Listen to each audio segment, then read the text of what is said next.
चक्काळी पाहिल्या अरे आता तुम्हाला वाटलं असेल तुम्ही भरपूर बाया पाहिल्या असतील, बऱ्याच बाया पाहिल्या असतील तुम्ही, पण माझ्यासारखी मिशीवाली बाई नसेल पाहिजे. तुम्हाला वाटलं असेल मिशीवाली बाई आली कुठून,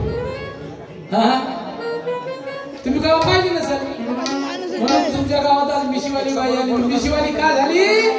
मी माझ्या बापावर गेली ना, मी माझ्या बापावर गेली. माझ्या बापाच्या मिशा एवढ्याला असायच्या, दर महिन्याला कापायचा, दर महिन्याला कापून 2-2 बैलाची रेसमी करायचा. असं ते परंपरा चालत आली म्हणून मिशी आली.